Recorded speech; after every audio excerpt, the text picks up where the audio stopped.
Vamos lá, meus irmãos, nossa quinta aula de homilética, já oramos. Mais uma vez, graça e paz. Amém. Graça e paz. Graça e paz. É com muita alegria que a gente está aqui estudando sobre a arte de pregar. E, bom, hoje a gente vai dar continuação aqui nos slides, trabalhando tanto nos slides quanto nos livros textos. Vamos correr bastante com os slides. E eu quero aproveitar, inclusive, e lembrar, né, os irmãos, que todas as nossas aulas são gravadas para vocês utilizarem depois, ou para que a gente possa estar fazendo com que essas aulas sejam úteis a futuras gerações, principalmente alunos, que de repente possam querer fazer via EAD, se aproveitando desse material. Tá bom, meus irmãos? Vamos lá, então? Eita. Joia. Na semana passada, nós paramos na introdução. Antes disso, eu quero ler um texto bíblico com vocês, como é costume, né? Eu quero ler um texto em 1 Coríntios, meus irmãos. 1 Coríntios.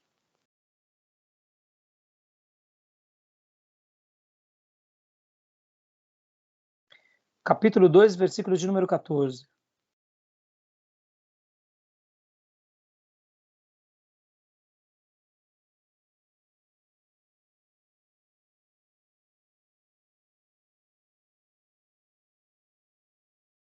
Podem ler para mim, por favor. 1 Coríntios, capítulo 2, verso 14.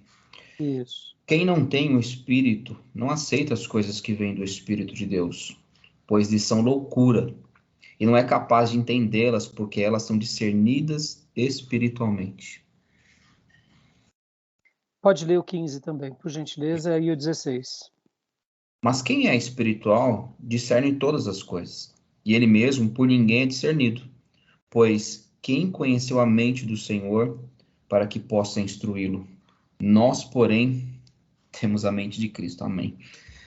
Glória a Deus, né? Texto maravilhoso, um texto, uma profecia linda e uma revelação especial da parte de Deus para nós. Ter o Espírito de Deus e discernir o que vem do Espírito de Deus. Gil, leia para nós agora o versículo do capítulo 2 também, do versículo 10 em diante, até o versículo 12. Versículo 10 ao 12.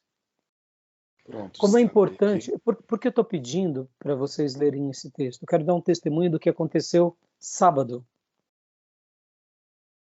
Como vocês sabem, foi a ordenação do pastor Nildo, professor aqui da casa, e vocês estavam acompanhando comigo todo o meu trabalho, inclusive toda a minha percepção com relação à mensagem de sábado. Vocês não vão acreditar. Foi assim, eu particularmente me senti muito útil, mas aqui eu estou falando como experiência minha, tá? Experiência minha.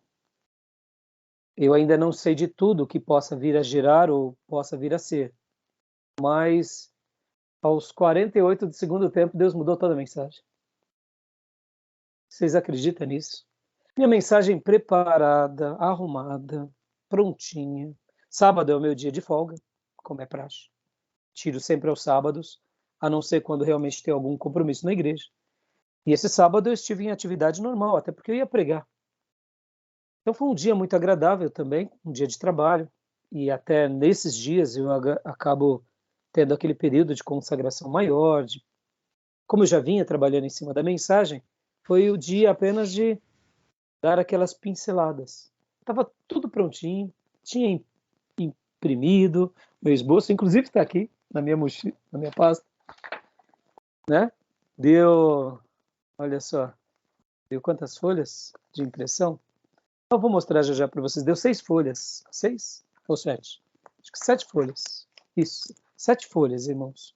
Uma mensagem, modéstia à parte, muito trabalhada.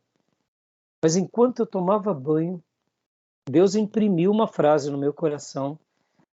Aí eu falei, ai meu Deus do céu.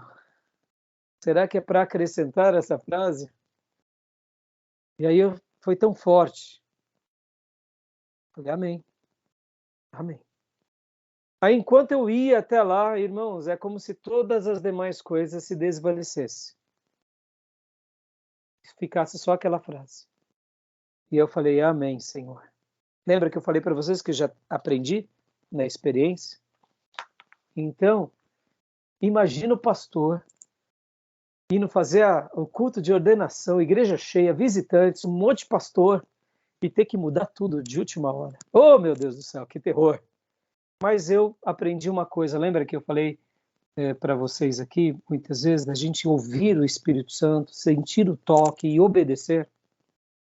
E diante dessa experiência, uma coisa que eu aprendi e procuro fazer, que é agradar o público de uma só pessoa. O pastor, quando ele prega para uma grande congregação, não é? Mas a nossa mensagem vai para quem, em primeiro lugar? É a nossa oferta a quem? Porque se ele não receber o público de uma pessoa, não importa se os outros vão receber. Concorda? Quem é o público de uma só pessoa? É Deus.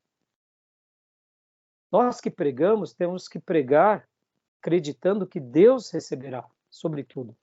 Ele recebendo, as almas vão receber. E se jogarem pedra, glória a Deus, estamos no caminho dos profetas. Não é verdade? Foi assim com Estevão? Não foi assim com os profetas no Velho Testamento? Não foi assim com Paulo? Paulo não tinha o feedback das pessoas. Paulo tinha o feedback do público de uma pessoa. Estevão tinha o feedback do público de uma pessoa. Então, o pastor Rai passou na experiência sábado aos 48, 49 segundo tempo. Eu falei, ai meu Deus do céu. E aí, meu coração... resumindo, irmãos, eu comecei a tomar uma notinha tímida ali mesmo, e cheguei na igreja, os pastores matando a saudade, e eu tenso mais ainda, porque eu queria pegar uma sala e só orar. Então ali eu tive que dar abraço nas pessoas, e eu explodindo, eu falei, meu pai. Mas ao mesmo tempo seguro, irmãos. Mas resumindo, preguei. E confesso que como oratória, fiquei a desejar. Não trabalhei tão bem. Mas como fidelidade eu estou satisfeito. Porque eu sei que o público de uma pessoa recebeu. O que vai acontecer, eu não sei. O que vai ser gerado, eu não sei. Uma coisa eu sei. Eu atingi o público de uma pessoa, entendeu? Mas aí eu te pergunto e te digo, né? E aí, o que vocês acham? Ou terror? Ou se tinha mais algum aqui, caiu. Entendeu? Porque isso tudo deixa a gente, mesmo seguro pela experiência, mas nos deixa desesperado, irmãos, porque é uma festa. Apavorante, pastor. É apavorante. Não estou na minha comunidade, você entendeu? Eu estou numa outra comunidade, num culto especial. Então, assim, foi muito difícil, irmãos. Mas, assim, eu particularmente me senti muito honrado. Então, estou dando testemunho de vocês, pedi para vocês lerem isso, porque quando a gente lê as palavras de Paulo, não parece que Paulo, de repente, está falando algo e vai para Z, não é assim? Ele seguia a orientação do Espírito Santo de Deus. É claro que o que eu fiz domingo, ou melhor, sábado, não é igual ao que ele fez, porque o dele é a revelação sagrada. Mas é como se nós seguíssemos os passos desses grandes homens de Deus. Do quê? Fazer aquilo que realmente Deus quer, não o que a gente quer. Porque já eu vou mostrar para vocês, irmãos, modéstia à parte, o sermão ficou um chuchu. Um chuchu. O título da mensagem que eu ia trabalhar é Nossa Origem, Nossa História, Nosso Legado. Bem propício para um culto pastoral, né? Nossa origem, nossa história, nosso legado. Depois eu vou passar para vocês lerem, apreciarem. Ficou muito legal. Tive várias ideias. Mas resumindo, qual foi o outro título que eu acabei pregando? Mudou totalmente, meus amigos. Mudou totalmente. Foi para outra realidade, para outro paradigma, para outra... Para não dizer que eu não usei nada desse sermão, eu acabei usando apenas alguns conselhos que eu ia dar pro pastor e alguns conselhos que eu ia dar para a igreja. E detalhe, alguns, não foram nem todos os que eu selecionei. E o título que eu acabei pregando foi Os Dois Começos. Tem nada a ver, nada a ver. Mudou totalmente. O texto mudou tudo. Mudou tudo, mudou tudo, mudou tudo, mudou tudo. Então, eu estou passando aqui para vocês e queria ler esse texto, irmãos, porque nós, como pregadores, temos que ter uma certeza. Deus colocará nos nossos lábios uma palavra, Deus nos dará uma direção, e essa direção é fé.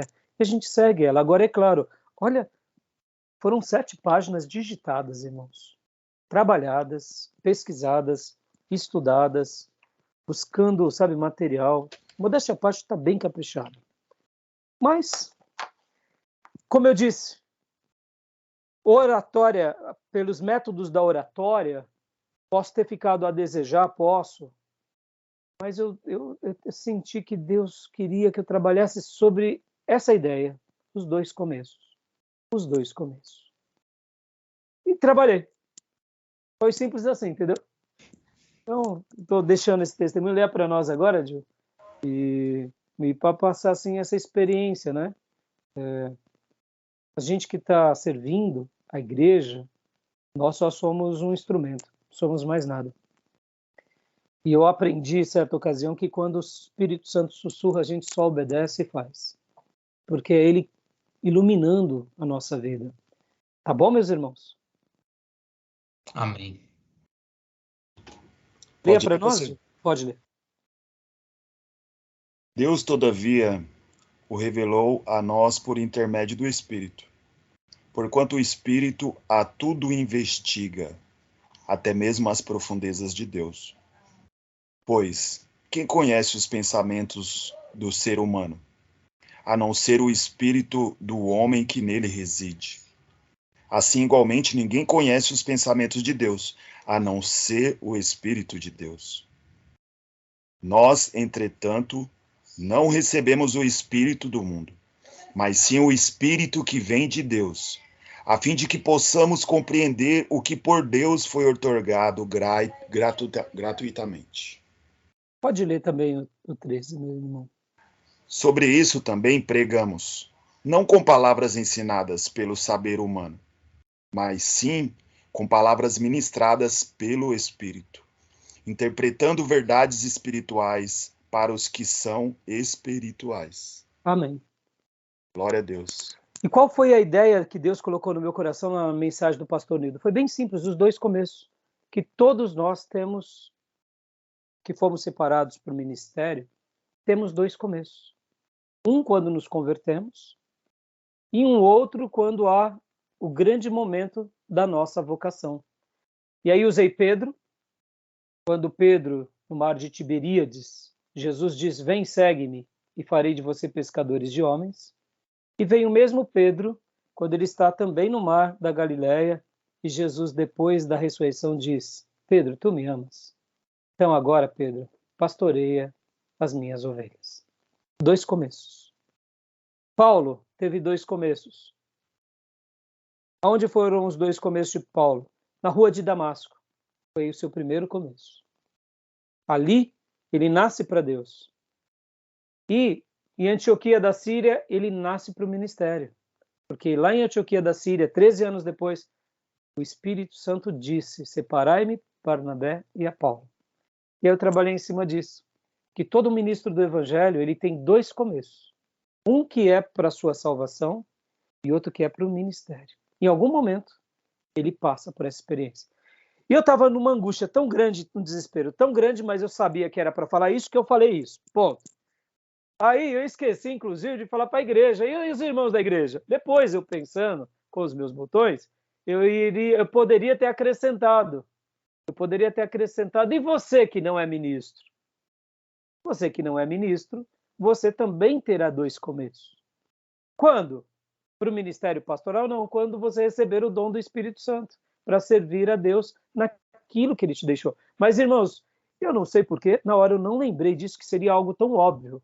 Ficou uma coisa tão dirigida ao pastorado, e eu fiquei tranquilo. Eu, fazendo minha autocrítica depois, pensei nessa situação. Mas foi isso. Deixa eu mostrar para vocês aqui rapidamente o meu rascunho só rapidinho, só para vocês verem o meu esboço, né? Olha lá. No livro do Martin Lloyd Jones, Pregação e Pregadores, Ele disse que mais importante que o sermão esteja pronto, o pregador precisa estar pronto. Glória a Capítulo 9. Deus. Obrigado, meu irmão. É Glória a isso aí, Deus. é isso aí. Agora, é desesperador? Claro que é, pelo amor de Deus. Meu Deus. Pelo amor de Deus, sempre é desesperador, porque a gente não quer ter essa experiência, né? Olha aqui, ó. Eu até pus um outro título, né? Tá vendo aqui, ó, os dois começos. Mas o título era esse aqui de baixo, tá vendo? Ó, até pus essa nota, né? Aqui, ó, a introdução. É uma ideia que eu tive, que eu até anotei só no meu esboço para na hora eu fazer, mas acabei não fazendo, até porque mudou tudo.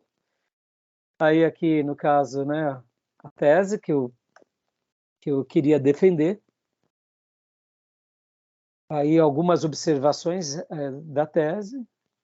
E aí eu ia, puxa vida, para vocês terem uma ideia, olha só, eu ia trabalhar sobre a ideia da tâmara, que nós somos plantadores de tâmaras e não plantadores de cogumelo. Olha para vocês verem, a tâmara, irmão, a tâmara ia ter tudo a ver com essa mensagem, porque é a nossa origem, nossa história e o nosso legado.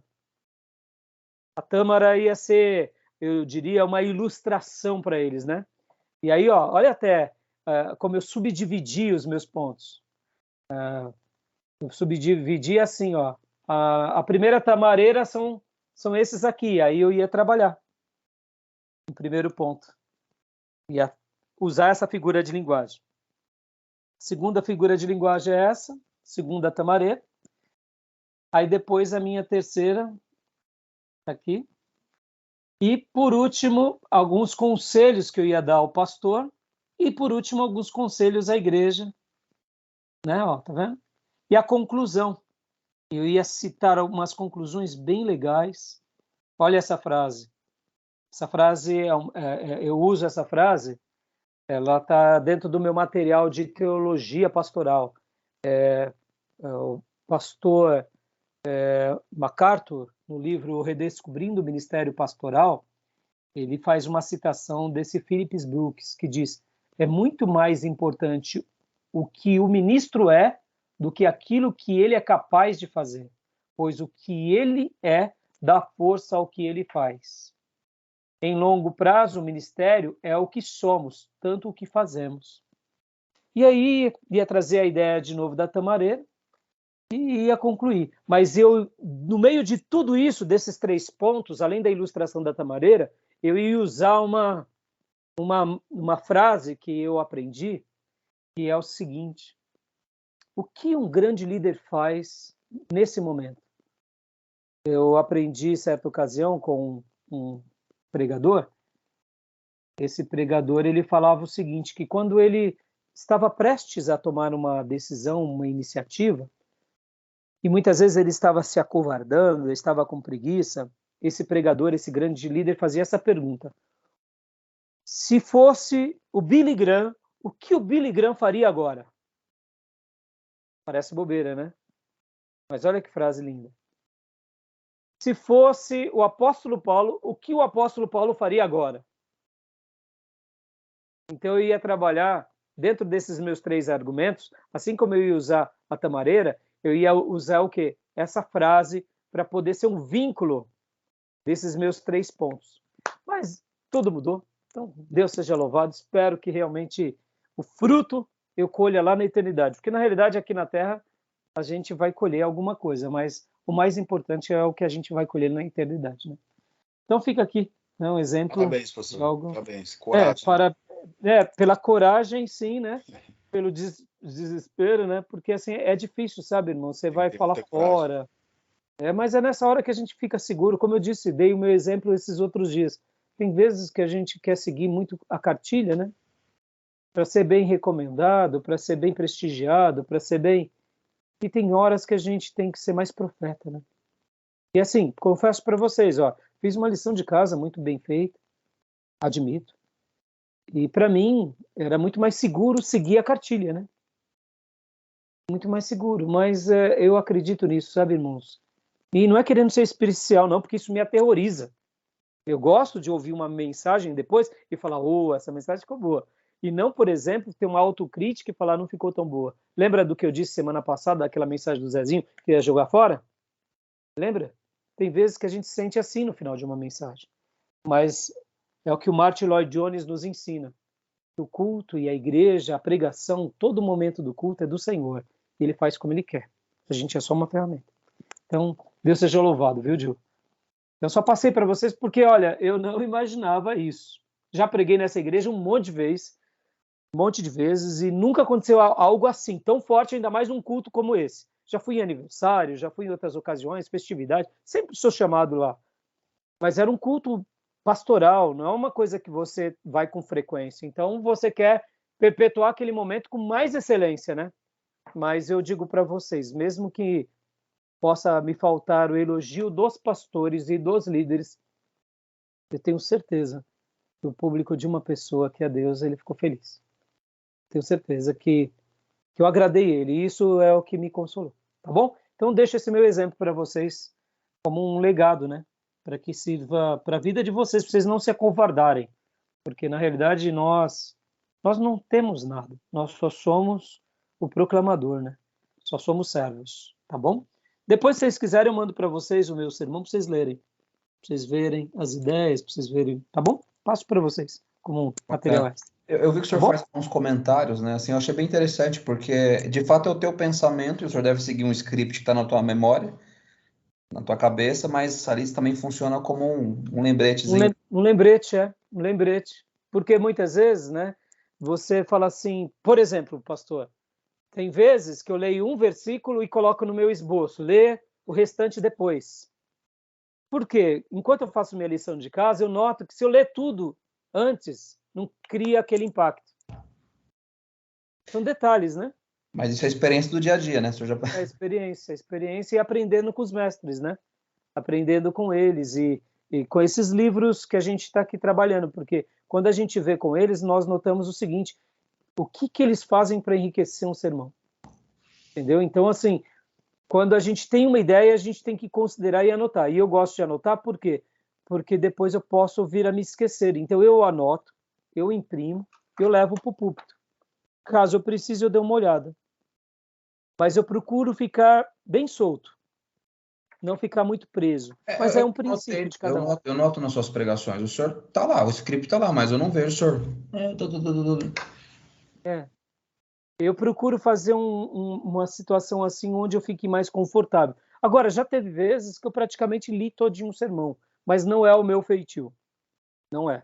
Mas tem pessoas que literalmente leem tudo. Eu acho isso fantástico. Eu gostaria de ser assim, de ler tudo. Porque já ficaria na íntegra o meu esboço e o meu sermão escrito, mas não é o meu DNA. Lembra que eu falei para vocês? Nós temos que descobrir o nosso DNA.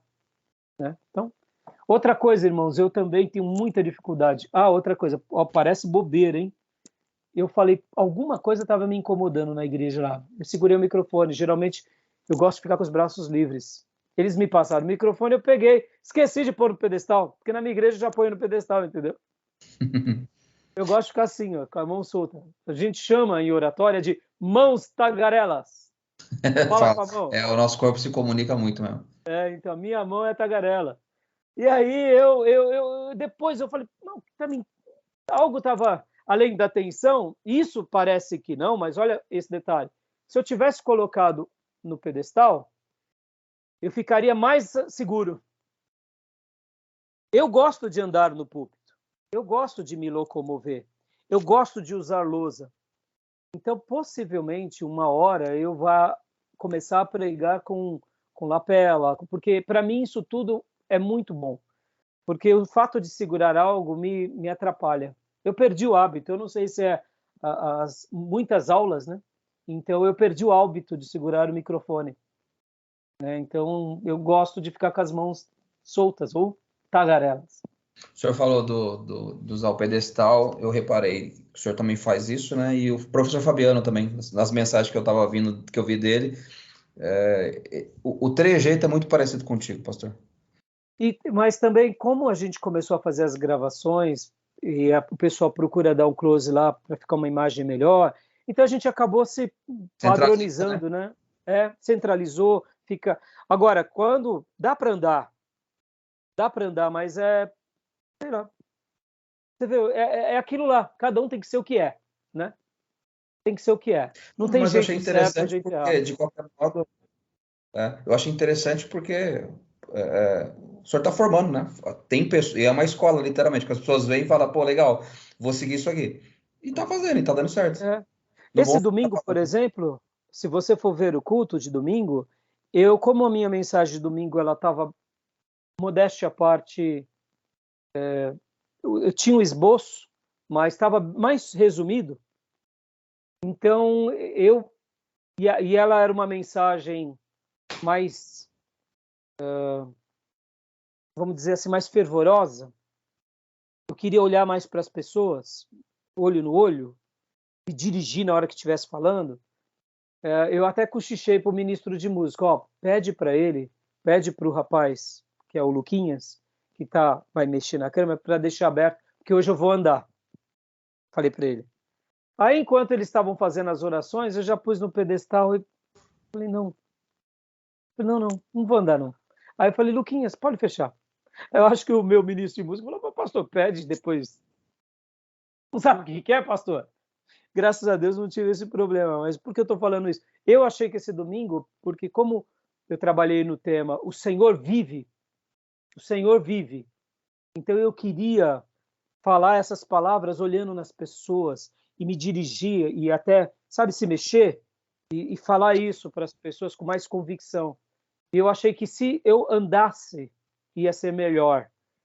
Mas enquanto orávamos, algo mudou no meu coração. Eu falei, não. Aí pus o microfone, falei, vai ser daqui mesmo. Aí eu até pedi, pode fechar, Luquinhas. Mas você vê, hoje esse domingo eu ia fazer algo diferente. São detalhes, né? Que a gente muda, parece que não, mas muda a dinâmica do culto, muda. É um detalhe. É como eu gosto de comparar, irmãos, a mesa de um dia de festa. O pastor, ele é esse maître, ou ele é esse garçom que serve as mesas, que ele vai dar a comida. Então, muitas vezes, ele entra com um aperitivo diferente, um suco diferente, um chá diferente. Essas coisas, eu acredito que Deus se alegra muito. Então, se a gente muda, né? É um dia de verão, você vem com algo mais agradável, mais leve. É um dia de frio, você vem com algo mais quente. Vocês entendem? É uma dinâmica que a gente, como pregador, isso, para mim, isso só demonstra uma coisa, isso demonstra zelo e piedade, entendeu? Então, assim, agora é claro, cada um tem um estilo, você tem que ser seguro no seu estilo. Como eu disse, irmãos, a grande maioria das vezes eu fico parado. Tem hora que até me incomoda, parece que eu tô que nem uma árvore. Quero andar mais, mas é mais meu estilo, não sei porquê. E cada um, eu gosto do pastor que se locomove, que fala, eu acho isso legal, porque cria uma dinâmica, né? Cria uma dinâmica, mas que Deus nos guie, tá bom? Vamos lá, vamos correr, meus irmãos. Vamos correr. Vamos correr? Parabéns, tá? Parabéns, professor. Que é isso, meu irmão. Também sou. Deus nos ajude na caminhada e, digo assim, sem demagogia e com muita piedade, a gente tenta, né, fazer para Deus assim de uma forma onde a gente nota que tá glorificando a Ele, né? Então, mas o nosso alvo é só servi-lo, tentar dar o melhor da gente. É claro que com muitas limitações, e Deus sabe o quanto eu sou limitado. Tá bom, meus irmãos? Mas está aqui diante de vocês uma coisa que eu falo para o meu rebanho. Irmãos, eu tenho minhas limitações, tenho minhas fraquezas, mas tá diante de vocês uma pessoa que é convicta, que é dedicada, que se esforça. Posso não ser, né, o que eu gostaria de ser, admito. Eu tenho horas que queria ser algo muito diferente ou melhor, mas está diante de vocês um professor dedicado e um pastor dedicado, isso eu não abro mão, né? Porque o que eu faço, não faço para mim, faço para o meu mestre. Então, quando eu penso, né, eu falo para ele, Senhor, o senhor está feliz com isso? Quando eu sinto que ele está feliz, então, pronto. Está pronto, né? O irmão pode até não gostar muito, né? Mas eu estou feliz. Se o meu mestre aceitou, é isso que importa. Tá bom, meus irmãos? Vamos lá. Vamos correr aqui. Então Deus seja louvado por tudo, né? Amém. Bom, a gente estava falando aqui sobre a introdução, né? Lembram essa palavra, exórdio? Como posso começar bem? Né? Obedecendo a regra básica para a apresentação discursiva, vem uma introdução, desenvolvimento e uma conclusão. Ou seja, né? A gente sabe que em toda estrutura tem isso. E aqui fica uma coisa para vocês não esquecerem. Essa ideia, introdução, desenvolvimento e conclusão, ela é totalmente latina. Em especial, ela nasce na Grécia.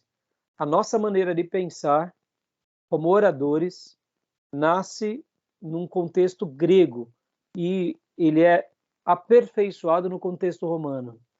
E nós, ocidentais, temos essa maneira de se pensar. Nós pensamos de forma latina. Como? Começo, meio e fim. Deixa eu gastar um minuto aqui para vocês, que eu não falei na aula da semana passada. Quando a gente está lendo o livro de Romanos, Paulo tem começo, meio e fim? Ou Paulo tem um começo, pega um atalho, vai, outro atalho, vai, volta. Aí depois de 3 capítulos ele volta. Não sei se já notaram. Os textos de Paulo, tem vezes que Paulo tem um começo, aí depois ele tem outro começo, tem um outro começo, um outro começo, um outro começo, e algumas partes ele nem conclui, ele simplesmente abre uma porta e não fecha. Não é que o que ele diz não seja importante nem relevante, mas quando a gente está lendo e lê Paulo pela primeira vez, principalmente Efésios e Romanos, a gente fala, uau, o que é isso? Não é assim? Eu confesso que quando eu comecei a me entender como cristão e lendo, eu tive essa impressão, falei, Jesus, eu estou me sentindo um cara, eu acho que muito limitado, porque eu não estou conseguindo entender a linha que ele está usando, justamente por isso que o senhor mencionou. Exato. Por quê? Porque nós fomos treinados desde pequeno no pensamento grego e romano. No pensamento grego e romano, você tem um começo, um meio e tem que ter um fim. Agora, no pensamento oriental, aí entra judeus, árabes e todo o Oriente. Você tem um começo, não necessariamente o meio e muito menos um fim. Como que o judeu pensa? O judeu não pensa como pensa os romanos e gregos. Como que o judeu pensa? O judeu ele pensa por ideias. Ele tem uma ideia, depois ele trata outra ideia, depois ele trata outra ideia e não necessariamente ele conclui a ideia. Então, o que eu ia dizer? Quando você pega, por exemplo, vamos pegar um exemplo aqui, irmãos. Quando você está conversando com um japonês, um coreano, um árabe ou um judeu, você nota que eles estão numa discussão, vira uma segunda discussão, uma terceira discussão, nem acabaram a primeira, já estão na 10ª. Você fala, são tudo louco. Não, não é que eles são loucos. Eles vão trabalhando por ideias. E essa ideia abre portas para uma outra ideia, que abre porta para uma outra ideia e não necessariamente se fecha. Isso faz parte da cultura oriental. Os orientais são assim. Quando você lê, por exemplo, aquelas filosofias orientais japonesas de Seishono-ie, budismo, não é assim? É uma coisa que liga a outra, que parece que não tem a ver com a outra, mas que tem a ver. Vocês já notaram isso ou não? Pensamentos acaba sendo árabes. mais confuso, né, professor? Sim. Por que acaba sendo mais confuso? Porque não faz parte da nossa linha de raciocínio. A nossa linha de raciocínio, quer ver um exemplo? É bem simples se vocês entenderem isso. Um filme para nós tem que ter começo, meio e Fim. E quando o filme não tem fim, como que a gente fica? Final sem graça. Final sem graça. Final sem graça. Não é assim? Para o judeu, não necessariamente tem que ter fim. Comecem a acompanhar, por exemplo, histórias e filmes e temporadas orientais. Eles têm começo, não necessariamente têm fim. Eles tratam uma ideia. Eles querem só te levar a refletir sobre uma ideia. Então, por que eu estou falando tudo isso? Nosso contexto de oratória, ela é muito mais grega e romana do que oriental. Por isso que, pastor, tem algum problema a gente começar uma mensagem, desenvolver e não concluir, não teria nenhum problema. Mas vai ter um problema porque o pessoal vai falar, não teve graça essa mensagem, não teve fim. Exatamente isso aí. O Entendeu? pessoal reclama. O pessoal reclama. Não entendi nada. Mas o seu fim não foi legal. Mas por que não teve um fim legal? Agora, se a gente tem um fim legal, um começo excelente, um fim legal, mesmo que nosso meio não foi tão bom. Então, por que eu estou falando isso para vocês? Para vocês notarem que essa ideia, esse corpo nosso de introdução, argumentos e conclusão, esse corpinho humano, cabeça, membros superiores, tronco, membros inferiores, essa é uma ideia mais romanizada, mais grega. Tá bom, meus irmãos? Beleza? Tudo bem? Pastor, eu tenho uma dúvida. Pode falar. A ideia do povo oriental não usar esse método, né, vou chamar de método que a gente utiliza de início, meio e fim, é porque eles não querem esgotar o assunto, porque pode ser isso também, né? Já que é para discutir uma ideia, a ideia ela vai vagando, e pode surgir coisas novas, né, ao longo do tempo. O princípio seria isso ou não? Eu não sei te responder, pastor. Eu não sei por que eles pensam assim. Eu acredito que faz parte, sabe aquelas questões de identidade, de cultura mesmo? Sim. Eles, por exemplo, vamos aqui falar, o povo oriental, de uma forma geral, eles prezam muito pelo conhecimento. E o conhecimento para eles não tem fim.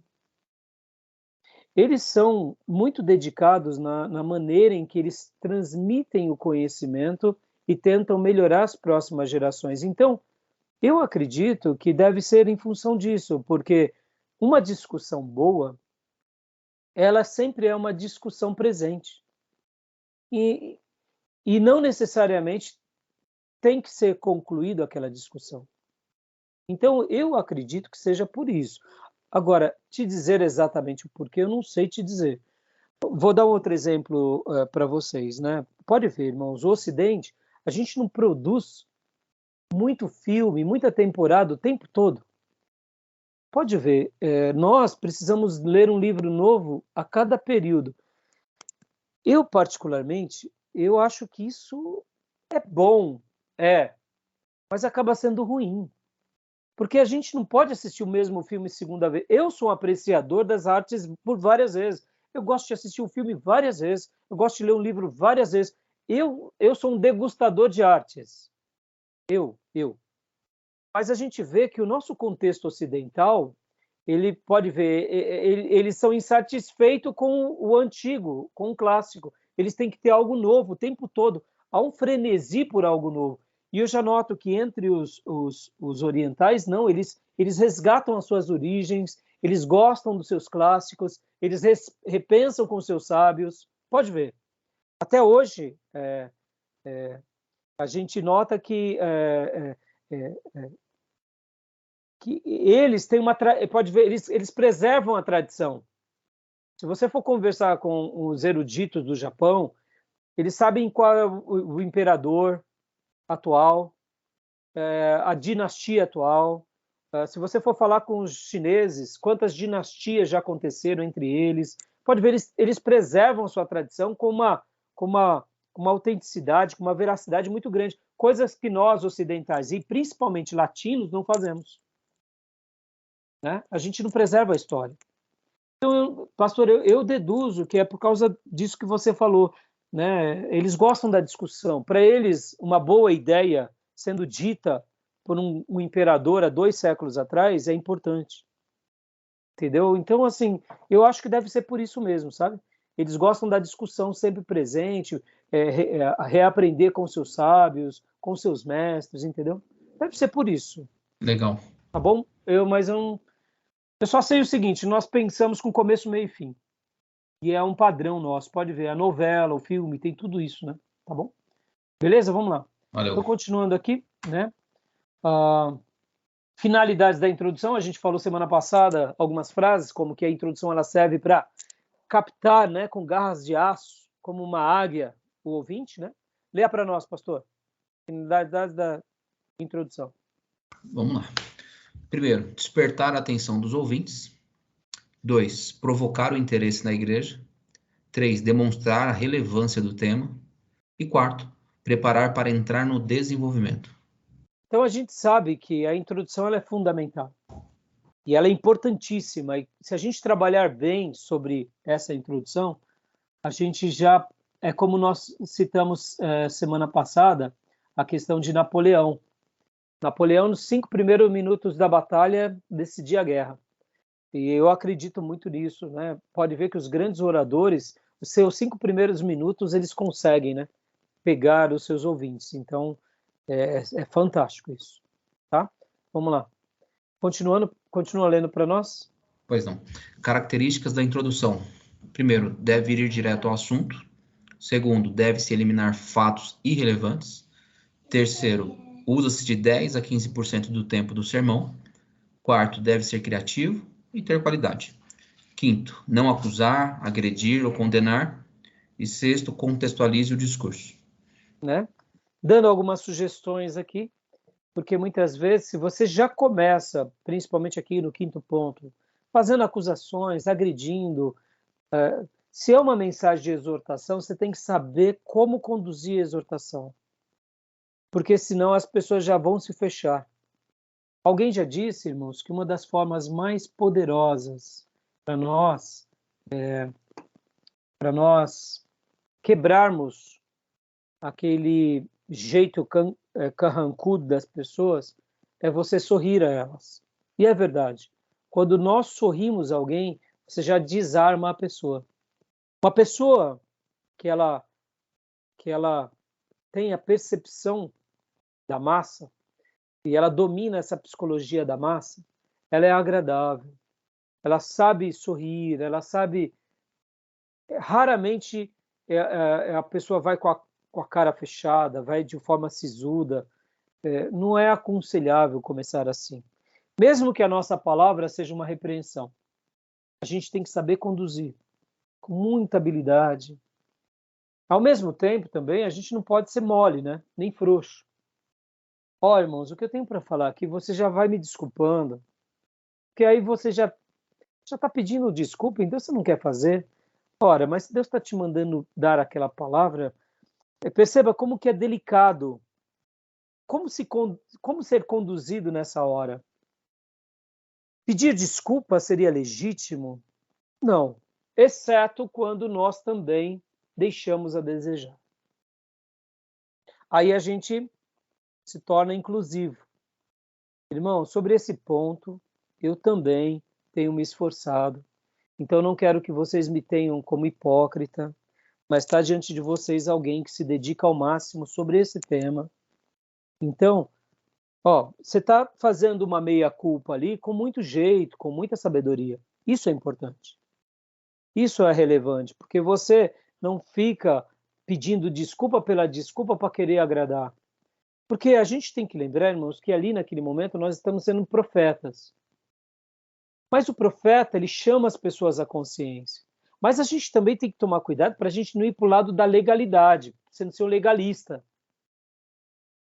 Para não ficar sendo um apontador como se nós fôssemos sacrossantos falando a pecadores. Então tem hora que ser inclusivo, porque nós precisamos, é um gesto de humildade. É um gesto para que a gente também dose essa comunicação, para que a gente não fique apontando. Vocês já notaram que muitas pessoas ficam, por que vocês? Porque vocês, parece que é uma acusação. Então percebam que ser mole demais é ruim, mas também o extremo é ruim. A gente tem que saber dosar. A gente tem que saber falar. Então é um exercício muito difícil para a gente não pecar. Porque ao mesmo tempo a gente pode ser arrogante e vaidoso, e ao mesmo tempo a gente pode ser ofensivo.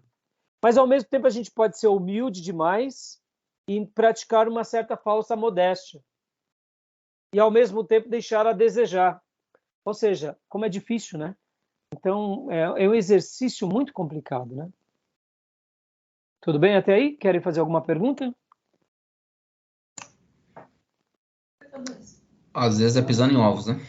Pisando em ovos. Eu não tem muito a ver, não, mas assim, eu acho que a ideia também talvez valha a pena. Naqueles debates presidenciais que nós vimos agora, E um candidato lá que, assim, eu acho ele muito dissimulado, só que ele consegue ter um jogo de cintura muito bom. Tinha um candidato chamando ele de encantador de cobras.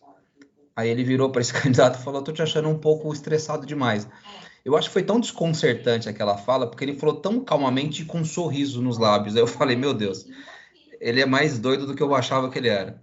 Mas assim, tem jogo de cintura para isso, né? Exatamente, pastor. E muitas vezes, né, você pode ver que a melhor exortação é aquela que a gente fala seguro, mas ao mesmo tempo que a gente fala como um pai. Um pai que ama o filho. Não como um tirano cobrando dos seus oprimidos, sabe? Então você vê que nem você disse, um sorriso, você quebra a pessoa, uma maneira. Por isso que literalmente é pisar em ovos, né? Não é fácil. Mas ao mesmo tempo a gente tem que ser seguro, né? Porque senão a gente acaba não cumprindo com aquela tarefa. Como você disse, ali no caso era um debate. E o debate ainda fica mais difícil, né? Porque ainda é um debate político. Olha, como é difícil, né, irmãos? Demais. Deus nos livre e nos guarde. Amém. Continuando aqui, vamos lá. O que evitar na introdução? Pode ler para nós, Gil.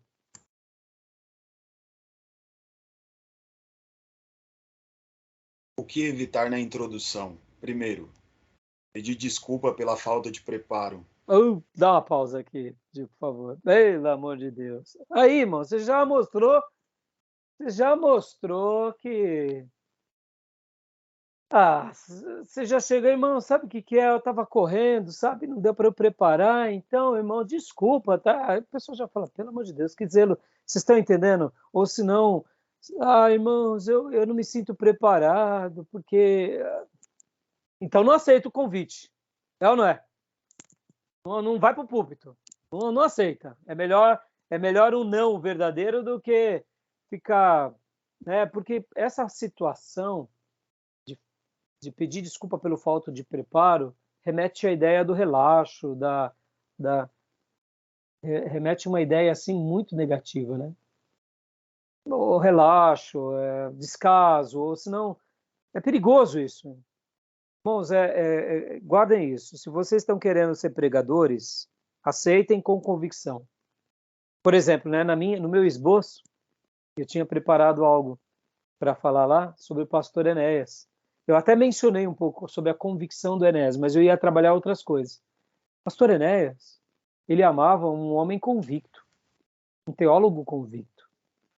Quando ele deu para nós aula de Novo Testamento, ele falou assim, dentro da doutrina, né, ele deu teologia introdução ao Novo Testamento. Então, quando ele trabalhava sobre a salvação, ele falava, para mim o crente não perde a salvação. E para vocês? E na nossa classe, tinha quase 50 pessoas, tinha um monte de assembleano, né? O assembleano perde a salvação, né? E tinha pastores. E aí, pastor, quem é da Assembleia de Deus? Irmão, perde ou não perde? Aí eu levantava a mão assim, tímida, né? Pastor, para mim perde. Perde ou não perde, irmão? Aí o irmão, e agora, né? Para mim perde. Eu falei, então responda com convicção, meu irmão. O pastor Enéas fazia mais ou menos isso. E ele dizia, inclusive, na prova, eu vou fazer essa pergunta. E o que vocês acham que eu vou dizer que está certo? Que perde ou que não perde? Para mim, aí ele dizia, para mim, o crente não perde a salvação. Uma vez salvo, sempre salvo. Para você perde? Então, mostre na Bíblia os textos que você acha que perde e defenda eles. O que o pastor Enéas estava nos ensinando. Seja convicto do que você crê. E aí os alunos falavam, mas e aí, pastor? Se eu disser que perde, vai estar errada? Aí o medo também é de... E agora, você reprovar? O pastor Enéas dizia assim, não, meu irmão, é o que você acredita. Seja convicto. O que ele estava ensinando ali, nós alunos? Sejam convictos. Quando você pede desculpas por começar uma mensagem, você está dizendo o seguinte, eu não tenho convicção. Eu estou aqui porque não tinha ninguém para estar aqui. Então, se não tem ninguém para estar lá, irmão, não vai. Deixa sem ninguém. Ore. Vai ser melhor. É ou não é? Então, guarda isso no coração. Pastor, e se eu não me sentir preparado? Então, não aceite. Simples. Não vá. Não vá. A não ser que Deus manda você ir. Me entenda. Deus mandou ir, obedeça. Um convite te foi feito e você não se sente preparado, qual é o problema de dizer não? A gente também tem que dosar a nossa vida. Vou dar um exemplo para vocês aqui. Eu fui convidado 2 vezes, ou 3, se eu não me engano 2. 2 eu tenho certeza. A terceira eu não estou lembrando. Não, foram 2 mesmo. Foram 2. Fui 2 vezes convidado para ir na HIT TV, fazer uma entrevista ao vivo com eles. Eu não fui. Que legal, hein? Eu não fui. Por que eu não fui? Porque eu não estava convicto. Agora me pergunta, pastor Rai, por que o senhor deixou de fazer isso? Porque eu não estava convicto.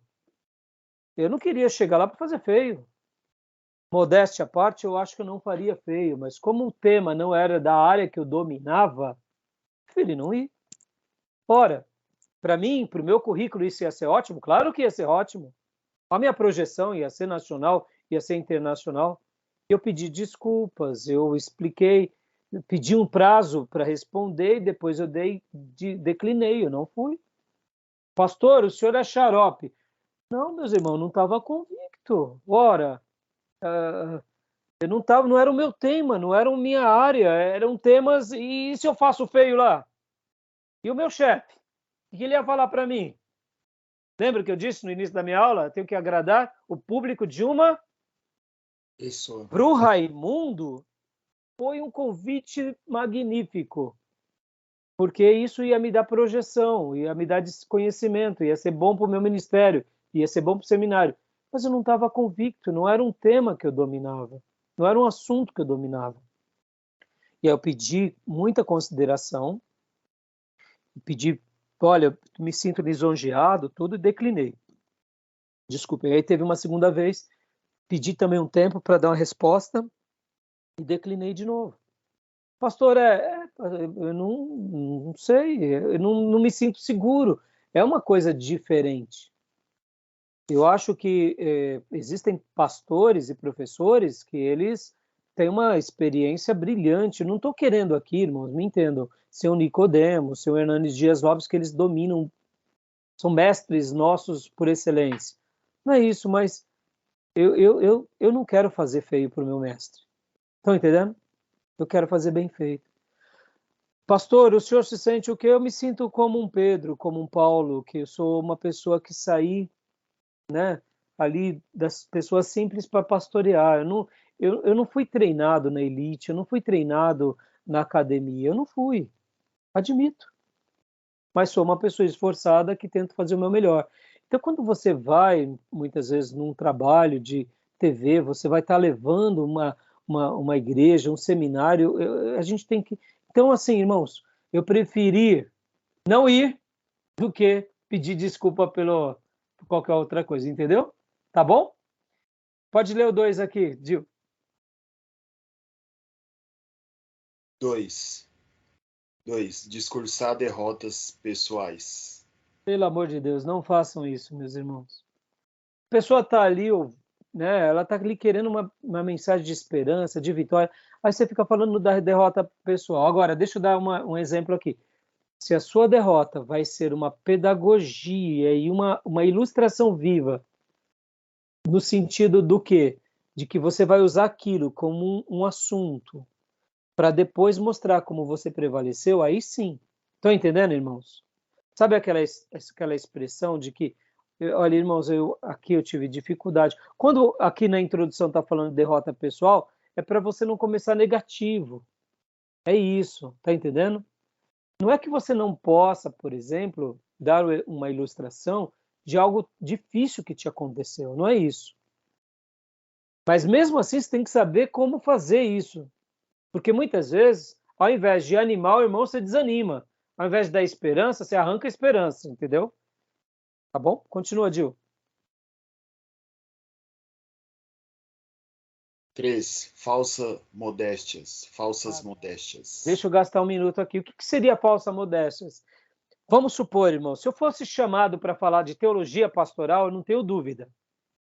Se eu fosse chamado para falar de teologia sistemática, beleza. Lá na HIT. Se fosse chamar sobre a área de ser docente, de área pastoral, não tenho dúvida. Uma coisa é você ser chamado por uma coisa e depois falar, irmãos, vamos supor, eu tenho uma experiência tão grande, eu ficar aqui discursando, irmãos, eu sou pequenininho, eu não sei nada. Irmão, esse discurso da falsa modéstia, ele acaba sendo mentiroso e hipócrita também. Tá entendendo? A falsa modéstia, ela até... Uma coisa é você ser modesto, ter descrição, ser uma pessoa que não fica se mostrando, né? Não é o pavãozão. Mas a falsa modéstia, ela também acaba sendo um discurso de vaidade. Irmãos, eu não sei pregar, é porque eu só, né, eu não sei falar, e você já falou. Vocês estão entendendo? A falsa modéstia, ela soa mal. Então fuja disso, tá, irmãos? Fuja disso. Porque muitas vezes é o discurso do humilde vaidoso, tá entendendo? É aquele vaidoso que se reveste de humildade. Eu não sei de nada, eu não faço nada, isso daí é muito ruim. Entendeu? Porque as pessoas não são bobas, elas conhecem a gente, né? Ou vão conhecer, né? Tá bom? Agora pode ler os demais, Gil. 4. Um começo dramático, apelativo. 5. Sensacionalismo pretensioso. 6. Esboçar o corpo do sermão para não ser repetitivo. Deixa eu dar uma pausa aqui. O 4 e o 5, percebam, irmão, uma coisa é ser dramático, apelativo, logo de cara, né? Pensa na seguinte questão. Você vai começar uma mensagem falando, olha, porque Deus vai te enriquecer, Deus vai te abençoar, Deus vai... Por exemplo, estou dando um exemplo bem dramático, né? Se você der tudo que você tem, puxa, logo de cara, não fica legal. Se você vai falar sobre dízimos, ofertas, saiba conduzir. Você vai falar sobre santidade, saiba conduzir. A questão do sensacionalismo pretensioso. Não, porque hoje você vai sair com o seu milagre. Isso, para os pentecostais, podem ser muito bem vistos e bem admirados e bem desejados. Mas para aqueles que realmente conhecem uma igreja bíblica, a situação do sensacionalismo não é boa. Eu também acho que você não precisa ir para o sensacionalismo, sabe? Irmão, uma coisa é você falar com autoridade, outra coisa é você ter sensacionalismo. Então, estão conseguindo discernir? Então, é o exemplo daquele pregador que fala assim, se não cumprir, eu como essa Bíblia hoje, né? E exatamente. Sabe, eu rasgo a minha Bíblia e sabe, não é legal. A gente não precisa disso. Pastor, por que o senhor está usando isso? Porque muitos fazem isso, mas eu não vejo Paulo fazendo, eu não vejo Pedro fazendo, e muito menos Jesus. Simples assim. O meu mestre não era um sensacionalista. Então a gente tem que seguir eles, e não os pregadores que fazem isso. Mas tem hora que a gente pode tomar uma decisão de ser um pouco mais enérgico num ponto e falar com convicção, mas é diferente, tá bom? Continua, meu irmão. Esboçar? Ô pastor, só uma dúvida aqui. O esboçar o corpo do sermão seria o quê? Então vamos fazer assim. Essa sua dúvida agora, eu vou dar uma pausa na gravação e vou abrir uma nova gravação, Okay. tá bom? Para a gente gastar um minuto.